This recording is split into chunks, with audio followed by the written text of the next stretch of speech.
Thank you, Dr. Menon, for an absolutely wonderful and very, very delightful introduction to the discipline. I'd also like to thank Sharanya, who's also an economics graduate, so I think she's going to bond with me over a lot of things. And I actually feel wonderful to be sharing space with such experienced specialists in the field of humanities. Also, another observation that I've made in the audience is that it's heartening to see people belonging to different age groups. So I hope to strike a chord with each of them through my discipline. Firstly, I'd actually like to, say there are certain questions that emerge from the discipline of economics. I'd like to go through an overview of it. I'll attempt to keep it crisp and simple and provide you with clarity. But at the same time, I'll try and bring some deep insights that emerge from this discipline as well. Question one is, it's actually a question from both a student's perspective and a parent's perspective. Am I wanting to pursue economics because it is a popular course? Or am I genuinely interested in it? That's a key question that we need to ask ourselves. I was no different from you. I was under the same dilemma. I was being told the same things about the course. Yes, to a certain extent, I liked economics. I'm a science with economics. I've been a science with economics student, so I've had a share of knowledge of different streams. I had an interest in it. I don't know how to define it, so I can't exactly, but I'll try and give you some examples to know whether you are interested in economics or not. Have you ever asked yourself, why is a particular course of study, again I'll say in quotes, popular at a particular point of time? If you have the keenness to know the answer to this question, you would be interested in studying social sciences. It could be any discipline. Every person sitting here can give an answer to this question in their own way. I'll try and tell you how economists answer it. Economists would say that, and of course with multiple schools of thought, on one hand, on the other hand is the favorite line that every economist has, but I'd like to keep it simple. Popularity of a course emerges from people's choices, and that's what economics is about. It's about making choices, it's about how people behave, and why they behave the way they do. So it's a lot about, like Krishna ma'am said, people, humans. Unfortunately, or maybe some people would think fortunately for the discipline, there has been a great onslaught of financialization that has come in for this discipline. People might think that it is beneficial for this particular discipline of social sciences and not so beneficial for the others, but it's actually not true. And at the same time, it's interesting because it has, with this financialization, has emerged this constant, this constant conundrum of different schools of thought who are fighting with each other to determine what is best for people. So today, we made a choice by coming to this seminar. How?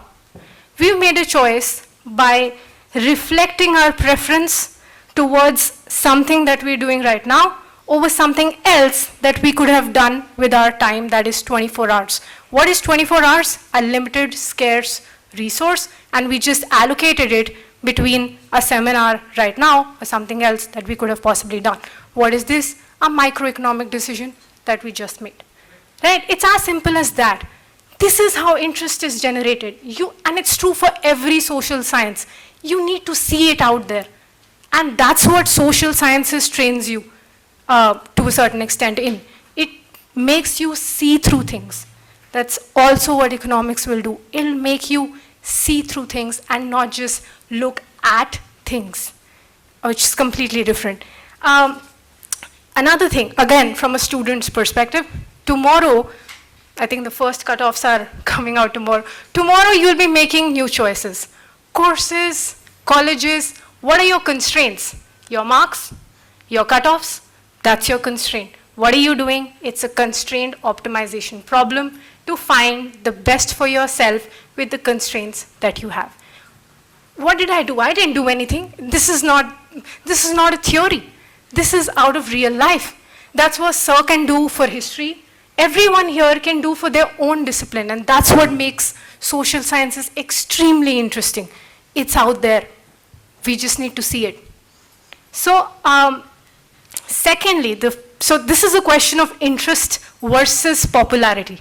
Okay, and I think this is directed less towards students because they are conditioned in a certain manner by also the schooling system and the rat race. I think this is more towards parents. It is more towards parents.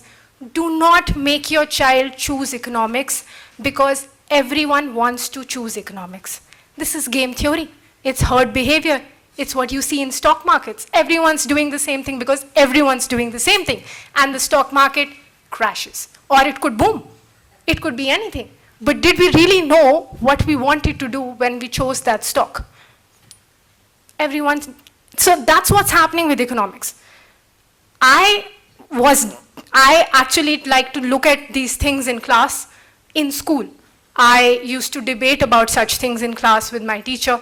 She guided me. That's what mentorship is about. She guided me. She wanted me to know I'm interested in this.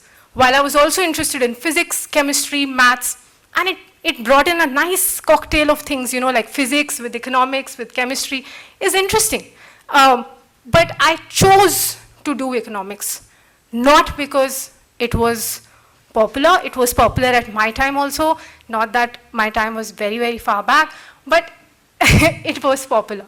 So that's question number one. Question two is, this is from a teacher's perspective. I started teaching the course a few years back.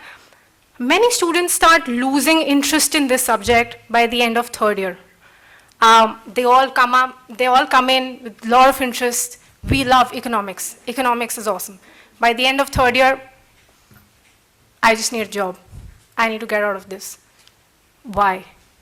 Again, if there's the remotest chance of you continuing to be interested in this discipline for the sake of this discipline, you must know what the course is about. That's what I'm going to tell you about. In all the 3 years, you will experience a blend of, now there'll be some words that I'll use which sound very nice to us. Quantitative, very nice. Suddenly, employability starts coming in. No. You will experience a blend of quantitative and analytical papers in the course structure in all 3 years. So let me make this simple. I was a part of the annual system, now there's a semester system. In the first year or in the first 2 semesters, you'd be acquainted with foundation papers. Focus on the word foundation, there's a reason why they're foundation papers. Introductory microeconomics, introductory macroeconomics, mathematical methods for economics, and statistics. What are we doing here? Simple. If you've ever wondered why it is more expensive to go to a shopping mall over a weekend rather than a week, if you ever wondered how should I spend whatever little pocket money my dad gave to me in a manner that is best for me, introductory microeconomics. If you have attempted, I would say not really done, if you've attempted to look at the finance and business page of every newspaper and you don't know what's written, but it's interesting, inflation, unemployment, Raghuram Rajan saying something, sounds very interesting, but we're blank about it. That's introductory macroeconomics. You get to know how things happen at a macro scale, and it's very different from how we all behave individually. I'll now focus on the 2 courses which students find the most challenging. And that's probably also the reason why they start hating the discipline. Mathematical methods and statistics. Another addition to that in second year is the word econometrics. Everyone's scared of it. I'm generalizing things, but I'm giving it both from a student and a teacher's perspective. I've seen it, and I've also felt that to an extent. Why are we doing them? Are we doing them to get jobs? No. These are tool-based courses. You cannot do any research without, you cannot translate something which is happening into theory without testing it. And how do you test it? It's through these tools that we learn. So in first year, you'll be doing theorems, you'll be doing statistics theorems, mathematical theorems, and you will wonder why I chose economics in the first place. And it'll all be real analysis, so it'll seem very abstract. There are 3 problems that students face.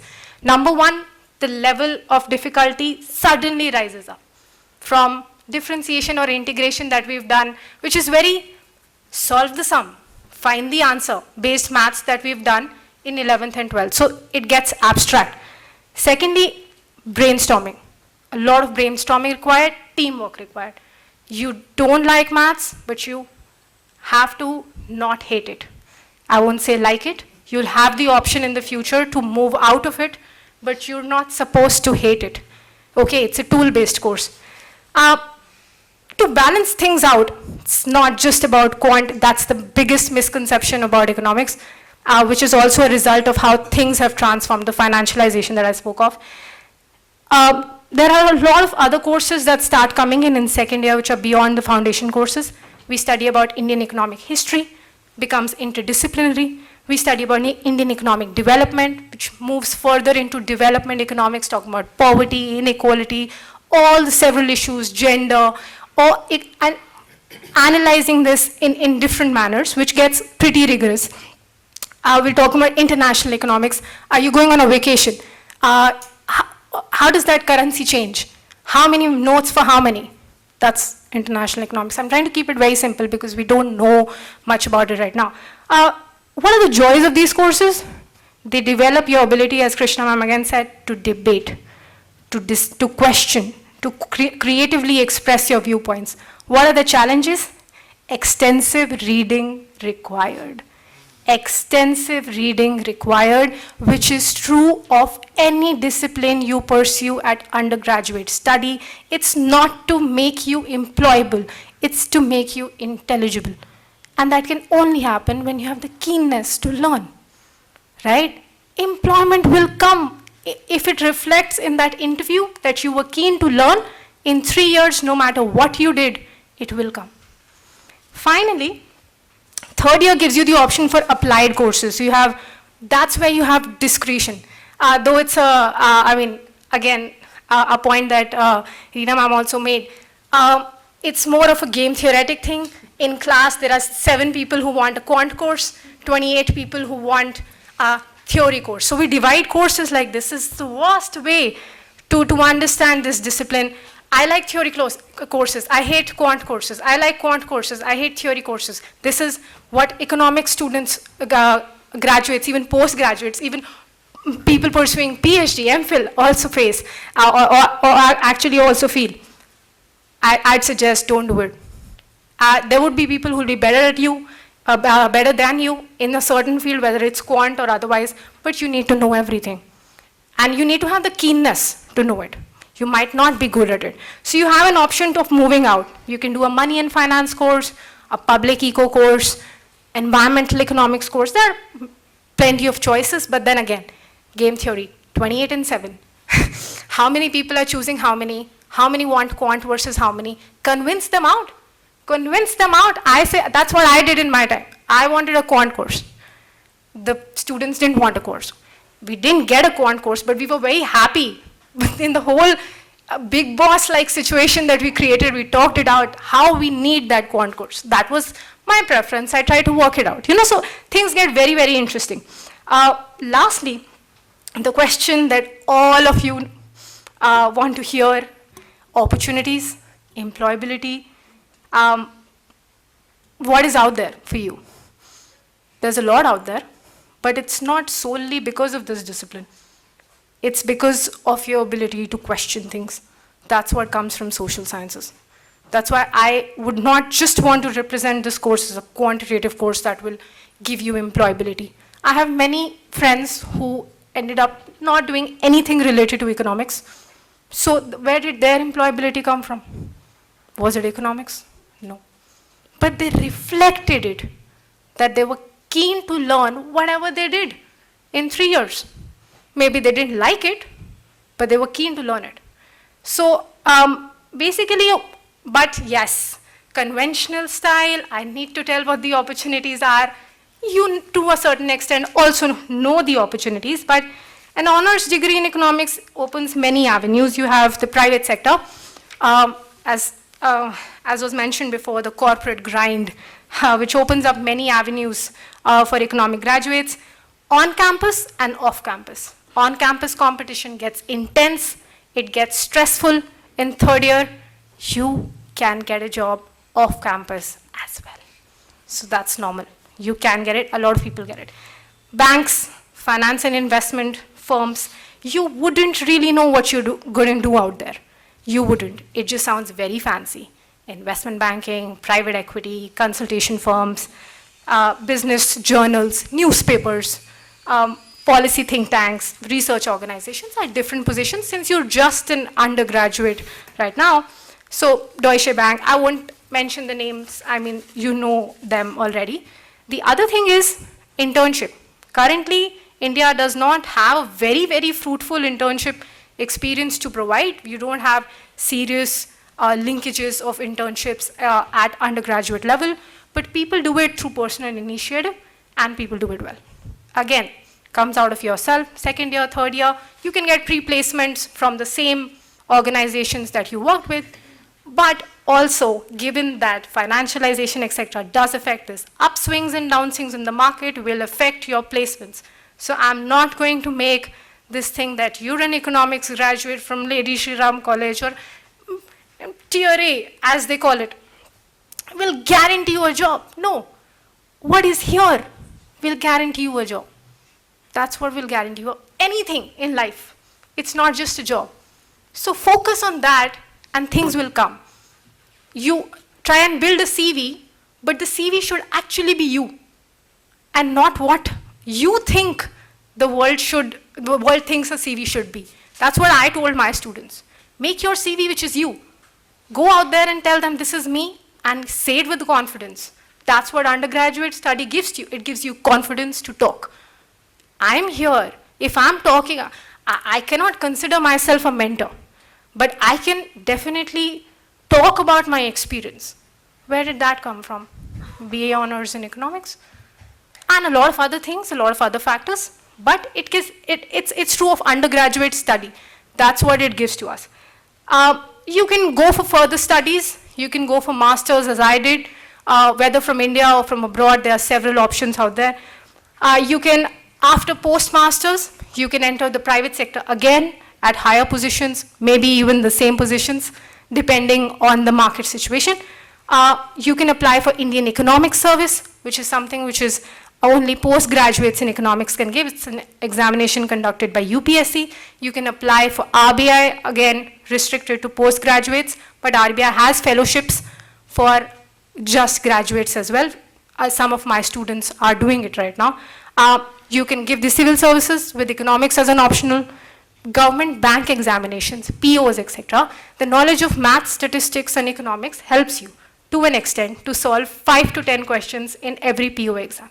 So bank examinations are also open out there. You can do anything after undergraduate. I'm just trying to link it with economics. Some of my batchmates pursued law after economics because there's increasing economic analysis of law that's happening. Law and economics courses, a course that I did in masters. Very, very interesting course. So you can pursue law. You can, so somebody actually asked a question regarding how do I make a change? It's a very broad-based question though, but many graduates, many students of mine, many batchmates of mine pursued fellowships like Gandhi Fellowship, Teach for India Fellowship. Many Ashoka University is having some brilliant courses out there. You have NLS New Public Policy School that you can apply to. You have TIS for a different kind of HR, MBA. You have, of course, you can pursue MBA. Everyone's pursuing an MBA. You can also pursue an MBA for sure. Not that I have anything against MBA, but business schools have compulsorily have economics courses, so you can get a competitive edge over there, but you don't need a competitive edge if it's here. Get out of this, unclog yourself, just learn. So lastly, I'll just say, we have a brilliant example here of Sharanya pursuing something completely different as well.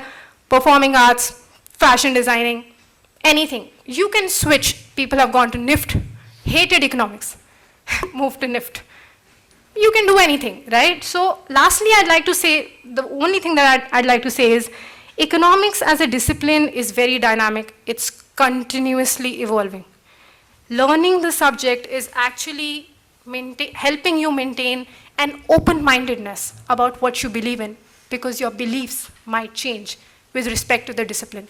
The discipline is evolving as the economies are evolving.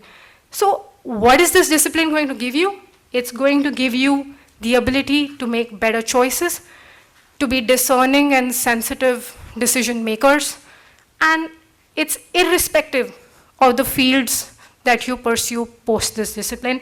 This is particularly for parents. Let's not choose economics for our students, because everyone today is wanting to choose it. That's herd behavior. Let's choose it because we are keen to learn it, just like any other discipline. We are keen to know what the journey of studying it will transform us into. That's what undergraduate study is about, according to my experience. Thank you.